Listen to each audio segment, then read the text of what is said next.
Good morning भाई सबको। चलिए आज का हमारा टॉपिक है इम्यूनिटी। जरा ध्यान दीजिएगा, इम्यूनिटी क्या है। तो specially ability of an organism to recognise pathogen. किसी भी ऑर्गेनिज्म के द्वारा ओके पैथोजेंस को क्या करना, रिकॉग्नाइज करना, पहचानना and provide resistant against them, और उनसे रेजिस्टेंट प्रोवाइड करना, प्रतिरक्षा प्रदान करना क्या कहलाता है, स्पेशली इम्यूनिटी कहलाता है। जरा ध्यान दीजिएगा, ये जो इम्यूनिटी वर्ड है ये लिया गया है इम्यूनिस से, इम्यूनिस से लिया गया है, जिसका मतलब होता है एग्जेम्प्ट। इसका मतलब क्या होता है, specially EXEMPT exempt. Okay, immunis word actual में इम्यूनिटी जो वर्ड है वो इम्यूनिश से लिया गया। इम्यूनिश का मतलब होता है एग्जेम्प्ट। ओके, और एग्जेम्प्ट का मतलब होता है state of protection from infectious agents, state of protection from pathogen, pathogen, ठीक है ना। तो सिंपल सी बात है, state of protection from pathogens यानी बॉडी के द्वारा ओके पैथोजन से मुक्ति दिलना, मिलना क्या कहलाता है, स्पेशली इम्यूनिटी कहलाता है। जरा ध्यान दीजिएगा, ये श्रीमान जी हैं ओके, इनके हाथ में जो है डिफरेंट टाइप्स के ये तलवार, छोटा छुरी चाकू है, ये आपका बैक्टीरिया है, ये वायरस है, ठीक है। इनसे ये लड़ रहे हैं, सही मायने में ये इनसे नहीं लड़ रहे हैं, ठीक है ना, इनकी बॉडी इनसे लड़ रही है। तो जरा ध्यान दीजिएगा, इम्यूनिटी वर्ड का मतलब आपने समझा, ability of an organism to recognise pathogens, यानी पैथोजेंस को आपके बॉडी के द्वारा पहचाने जाना and provide resistant against them, और उनसे रेजिस्टेंट प्रोवाइड करना ही क्या कहलाता है, स्पेशली इम्यूनिटी कहलाती है। अगली बात करते हैं इम्यूनोलॉजी की। तो जरा ध्यान दीजिएगा, study of bodies defence mechanism against foreign particles. जरा समझिएगा, study of bodies defence mechanism against foreign particles, यानी फॉरेन पार्टिकल्स के लिए आपकी बॉडी जो लड़ रही है ना, उसी की स्टडी को कहते हैं हम इम्यूनोलॉजी। क्या बोलते हैं बच्चा लोग, स्पेशली इसको हम बोलते हैं इम्यूनोलॉजी। क्या बोलते हैं, इम्यूनोलॉजी, यानी study of the bodies defence mechanism against foreign particles. Study of the bodies defence mechanism against foreign particles को बच्चा लोग बोलते हैं इम्यूनोलॉजी, ठीक है। और इम्यूनोलॉजी के फादर को बोलते हैं एडवर्ड जेनर। जरा ध्यान नाम से सुनिएगा, एडवर्ड जेनर जो थे वो स्पेशली क्या थे, आपके इम्यूनोलॉजी के फादर थे। क्या है, एडवर्ड जेनर, एडवर्ड, ठीक है ना, जेनर, एडवर्ड जेनर को जो है स्पेशली हम फादर ऑफ इम्यूनोलॉजी कहते हैं। कितने में, 1749 टू 1823, 1749 1749 से लेकर के 1823 के बीच जन्म और इनकी मौत हुई थी। तो बच्चा लोग जरा समझिएगा, स्पेशली ये जो इम्यूनिटी है, इम्यूनिटी को दो भागों में हम डिवाइड कर देते हैं। पहला जो पार्ट होगा उसको बोलेंगे हम इन्नेट इम्यूनिटी, दूसरा जो पार्ट होगा उसको बोलेंगे हम acquired immunity, innate immunity and acquired immunity. तो जरा ध्यान से देखिएगा, इन्नेट इम्यूनिटी को इनबॉर्न इम्यूनिटी बोलते हैं, यानी यहां आप लिख सकते हो सिंस बर्थ, सिंस बर्थ, यानी ऐसी इम्यूनिटी हमको जो जन्म से ही मिले, ऐसी इम्यूनिटी को बोलते हैं हम इन्नेट इम्यूनिटी। क्या बोलते हैं, इन्नेट इम्यूनिटी। इन्नेट इम्यूनिटी को भी आगे डिपार्ट में डिवाइड करेंगे, first line of defence, second line of defence, जो कि आपको पहले लेक्चर में बताया, अगले लेक्चर में बताया जाएगा। तो इन इम्यूनिटी को दो हिस्से में डिवाइड किया हमने, इन्नेट इम्यूनिटी और एक्वायर्ड इम्यूनिटी। इन्नेट इम्यूनिटी में आपने लिखा सिंस बर्थ, यानी ऐसी इम्यूनिटी जो हमको जन्म से ही मिले, समझिएगा। जबकि जो एक्वायर्ड इम्यूनिटी है इसको आप लिख सकते हो आफ्टर बर्थ। क्या लिखेंगे बच्चा लोग, आफ्टर बर्थ, ठीक है, ड्यूरिंग लाइफ टाइम, यानी जो जन्म के बाद आपकी बॉडी के अंदर जो इम्यूनिटी बनती है उसको हम बोलते हैं एक्वायर्ड इम्यूनिटी, जो कि स्पेशली क्या होता है, ड्यूरिंग लाइफ टाइम बनता रहता है। इन्नेट इम्यूनिटी की एक और खूबसूरत बात क्या है कि ये स्पेशली नॉन स्पेसिफिक टाइप होती है, किसी भी बैक्टीरिया वायरस के खिलाफ काम करती है। जैसे मास्टर की होता ना एक ऐसी चाबी जिससे कोई भी ताला खुल जाए, ठीक है ना, उस प्रकार से। यानी इन्नेट इम्यूनिटी किसी भी बैक्टीरिया वायरस के खिलाफ काम कर सकती है, पहचानेगी कि फलाना को मारना है फलाना को नहीं, सबके साथ। जबकि अक्वायर्ड इम्यूनिटी में ऐसा नहीं है, ये स्पेसिफिक टाइप की इम्यूनिटी होती है। तो आपने क्या जाना, स्पेशली जो अक्वायर्ड इम्यूनिटी होती है ये आफ्टर बर्थ डेवलप करती है। बात मेरी समझ में आई?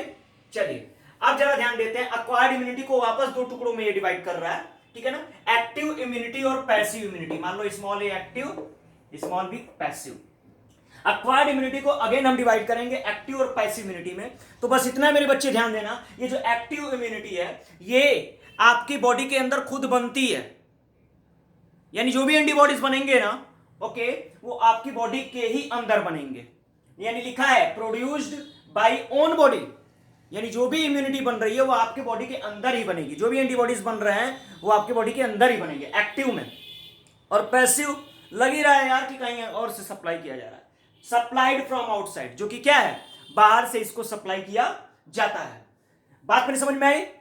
Active immunity produced by own body, अपनी बॉडी बनाएगी, और पैसिव इम्यूनिटी क्या है, तो ये सप्लाइड फ्रॉम आउटसाइड, हम इसको आउटसाइड से लाएंगे। अच्छा जी, अब जरा ध्यान देना, एक्टिव इम्यूनिटी को वापस डिवाइड करेंगे नेचुरल और आर्टिफिशियल इम्यूनिटी, और पैसिव को भी मेरे बच्चा लोग वही डिवाइड करेंगे, नेचुरल और आर्टिफिशियल। बड़ा आसान है ना? थोड़ा सा फर्क है, ये जो एक्टिव इम्यूनिटी का नेचुरल है ये प्रीवियस इन्फेक्शंस के कारण होता है। जैसे मान लो आपको चिकन पॉक्स हुआ, तो आपने सुना होगा कि अगर एक बार चिकन पॉक्स हो गया तो दोबारा नहीं होता है, पूरे लाइफ टाइम कभी नहीं होगा, क्योंकि ये एक प्रकार का नेचुरल एक्टिव इम्यूनिटी है कि चिकन पॉक्स का जो वायरस है वो एंट्री किया, बात मेरी समझ में आई, उसके बाद आपकी बॉडी खुद एंटीबॉडीज बना रही है, उससे लड़ने की जो तरीके हैं वो अपना रही है, तो उससे जो एंटीबॉडीज बने होंगे ना वो बड़े ज्यादा टाइम तक रहते हैं, मेमोराइज रहते हैं मेमोरी सेल्स के द्वारा, तो दोबारा आपको वो प्रॉब्लम नहीं होता चिकन पॉक्स जैसा। बात समझ में आई? तो एक्टिव इम्यूनिटी का पहला है नेचुरल, जिसमें मैंने लिखा है प्रीवियस इन्फेक्शन, एग्जांपल में मैंने चिकन पॉक्स दिया है। दूसरा है आपका passive immunity, sorry active immunity का दूसरा पार्ट आर्टिफिशियल इम्यूनिटी, यानी आप कह सकते हो आर्टिफिशियल एक्टिव अक्वायर्ड इम्यूनिटी। इसमें क्या है, बाई वैक्सीन, अगर बॉडी के अंदर वैक्सीन इंसर्ट करके, अगर बॉडी के अंदर वैक्सीन इंसर्ट करके, वैक्सीन क्या होता है, तो किसी भी स्पेशली बैक्टीरिया वायरस का या तो डेड फॉर्म, या तो एटीन्यूएटेड यानी वीक फॉर्म, या तो नॉन पैथोजेनिक फॉर्म बॉडी के अंदर एंटर करा देते हैं, यानी बॉडी को उल्लू बनाते हैं। कैसे उल्लू बनाते हैं, तो बॉडी के अंदर उसी बैक्टीरिया का dead form, weak form, non pathogenic form या उसके टॉक्सॉइड्स को बॉडी के अंदर एंटर कर देते हैं। अच्छा, बॉडी समझ नहीं पाती, ठीक है, कि यार ये बाहर से कौन आया है, ठीक है, मरा है कि जिंदा, कुछ नहीं, उसके खिलाफ एंटीबॉडीज बनाने लगती है। बात मेरी समझ में आई? तो इस प्रकार जो इम्यूनिटी आपकी बॉडी के अंदर तैयार होगी उसको बोलेंगे हम आर्टिफिशियल एक्टिव इम्यूनिटी। अब जरा ध्यान दीजिएगा, दूसरी तरफ है पैसिव, यानी कि सप्लाइड फ्रॉम आउटसाइड, यानी ये इम्यूनिटी बाहर से लाई जा रही है, एंटीबॉडीज बाहर से लाए जा रहे हैं। इसमें पहला है आपका नेचुरल पैसिव अक्वायर्ड इम्यूनिटी। अच्छा, इसमें सबसे बढ़िया एग्जांपल बच्चा लोग इम्यूनोग्लोबिन जी, हमेशा याद रखिएगा 5 प्रकार के एंटीबॉडीज होते हैं, GAMED, गेम्ड, GAMED, उसमें सबसे पहला जो जी एंटीबॉडीज है, जिसको जी इम्यूनोग्लोबिन जी भी बोलते हैं, वो हमें मदर से प्लेसेंटा के द्वारा प्राप्त होता है, एम्ब्रियोनिक स्टेज में ही मदर से प्लेसेंटा के द्वारा बच्चे में चला जाता है।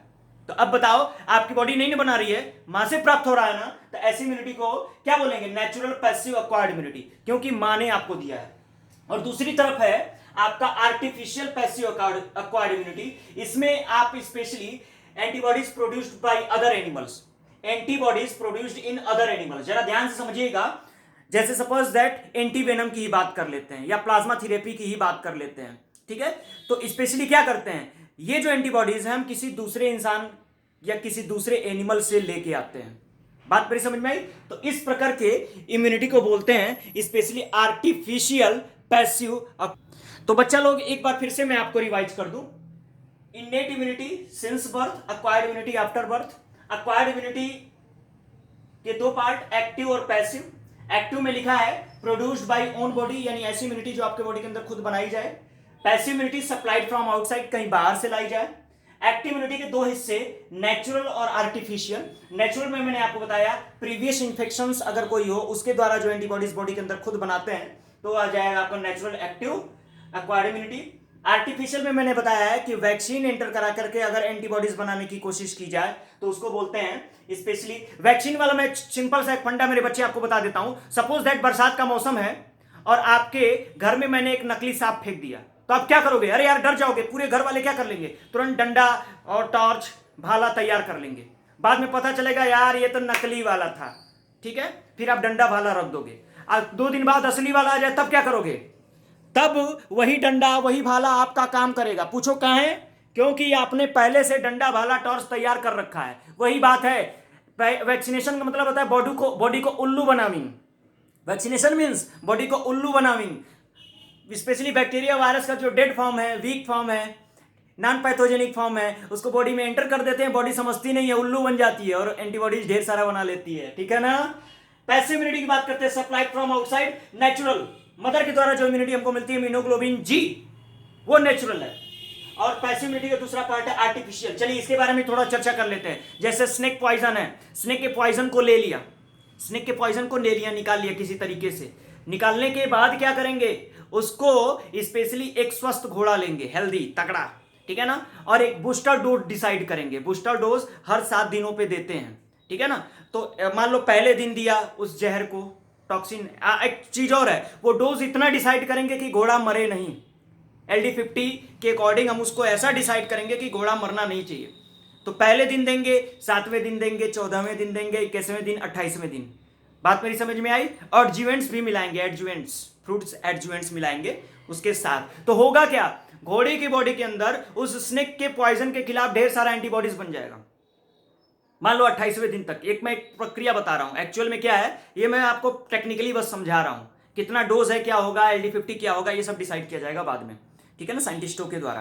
तो जरा ध्यान दीजिएगा। अब घोड़े के शरीर से ब्लड को निकाल लेंगे और ब्लड के अंदर से क्या है, ब्लड को क्लॉट कराएंगे तो ऊपर जो प्लाज्मा प्रोटीन है वो तैरने लगेगा। और मेरे बच्चा उसी प्लाज्मा प्रोटीन में तो एंटीबॉडीज है, कहीं दूर नहीं है, ठीक है ना। जो कोरोना में प्लाज्मा थेरेपी आपने नाम सुना है वो भी यही है, आर्टिफिशियल वाला। पूछो कैसे? तो लो ऐसे। कैसे? स्पेशली जिसको कोरोना हो चुका है, ठीक है, मान लो उसकी बॉडी लड़ी है तो उसके खिलाफ एंटीबॉडीज तो कुछ ना कुछ बनाई होगी। अगर उस बंदे का ब्लड मिल जाए उसके अंदर से हम एंटीबॉडीज को निकाल लेंगे और एक कोरोना वाले पेशेंट में अगर उस प्लाज्मा को ऐड कर देंगे तो वो जल्दी से जल्दी ठीक हो जाएगा। तो ये थे मेरा बच्चा लोग क्या है, इम्यूनिटी का इंट्रोडक्शन। तो ये बच्चा लोग डेफिनेशन है इन्नेट इम्यूनिटी का, inherited by child at a time of birth, okay ना, that is non specific type. और एक्वायर्ड इम्यूनिटी में आपने लिखा है कि immunity developed after birth and throughout life due to generation of antibodies, okay ना। और जी बच्चा लोग तो वापस जरा चले आइए। अभी हम लोग पढ़ रहे थे एक्वायर्ड इम्यूनिटी। मैंने आपको बताया था एक्वायर्ड इम्यूनिटी के 2 पार्ट, एक्टिव और पैसिव। तो अभी हम लोग पढ़ रहे हैं एक्वायर्ड इम्यूनिटी का पहला पार्ट एक्टिव इम्यूनिटी। इसमें सबसे पहला मैंने आपको बताया था नेचुरल। नेचुरल में क्या है, तो सिंपली जब आपकी बॉडी के अंदर कोई एंटीबॉडीज एंट्री करे, ओके सॉरी एंटीजन एंट्री करे, कोई फॉरेन पार्टिकल एंट्री करे, ओके, और उसके खिलाफ एंटीबॉडीज आपके बॉडी के अंदर खुद ही बनाए जाएं तो उसको बोलते हैं natural active acquired immunity. And antigen can enter our body naturally from environment, then तब क्या हो, development of antibodies takes place in our body, takes place in our body. तो एंटीबॉडीज अपने ही बॉडी के अंदर बने, ठीक है ना, टू रेजिस्ट एंटीजन। एग्जाम्पल बेटा लोग है चिकन पॉक्स। दूसरा है आर्टिफिशियल, जिसमें मैंने वैक्सीन वाला एग्जांपल बताया था, बॉडी को उल्लू बनाविंग, ठीक है ना। And antigen can also be introduce in our body through vaccine, यानी एंटीजन एंटर कर रहे हैं लेकिन किस फॉर्म में, वैक्सीन के फॉर्म में एंट्री कर रहे हैं फॉर जनरेशन ऑफ एंटीबॉडीज, जिससे कि आपके बॉडी के अंदर एंटीबॉडीज बन सके विच फाइट अगेंस्ट एंटीजन, जो क्या करेगा उस वैक्सीन के खिलाफ लड़ेगा, लेकिन वो तो बेचारा ऑलरेडी मरा हुआ है, डेड है, ठीक है ना। एग्जाम्पल है मेरा बच्चा लोग पोलियो और measles, polio and measles. Next topic एक छोटा सा और बच्चा लोग, अभी मैंने आपको बताया कि स्पेशली जो एक्वायर्ड इम्यूनिटी होती है उसके 2 हिस्से होते हैं, एक्टिव और पैसिव। अभी हम लोग पढ़ रहे हैं एक्टिव, पढ़ चुके हैं पैसिव इम्यूनिटी। इसके भी 2 टुकड़े मैंने आपको बताया था, नेचुरल और आर्टिफिशियल। नेचुरल में मैंने आपको बताया था ऐसा एंटीबॉडीज जो मदर से बच्चे को मिले, तो वही लिखा है एंटीबॉडीज फ्रॉम द मदर, जिसका नाम है immunoglobin G, enter of the body of the foetus during its developmental stage. मतलब माँ के गर्भ में जब बच्चा बन रहा होता ना, उसी समय ये एंटीबॉडीज क्या है, मां से बच्चे में प्लेसेंटा के द्वारा क्रॉस कर जाता है। तो ये है आपका इम्यूनोग्लोबिन जी। आर्टिफिशियल में बच्चा लोग क्या है कि स्पेशली जब किसी दूसरे जीव के अंदर ओके क्या किया जाए, एंटीबॉडीज बनाया जाए। अभी कुछ देर पहले मैंने आपको घोड़े वाला एग्जांपल दिया है, ठीक है ना, तो उसको हम बोलते हैं एंटीवेनम, ठीक है ना। एग्जांपल के फॉर्म में स्नेक का वेनम ही ले लो या प्लाज्मा थेरेपी ले लो कोरोना का। तो when antibody are developed in other organism for fighting against a specific disease and they are introduced in the body of a person suffering from disease, ठीक है ना। तो बनवाए हम कहीं और उसको ला करके उस इंसान के अंदर जो प्रॉब्लमेटिक इंसान है उसके अंदर इंसर्ट कर दें, तो ये मेरा बच्चा लोग हो जाएगा आर्टिफिशियल पैसिव अक्वायर्ड इम्यूनिटी।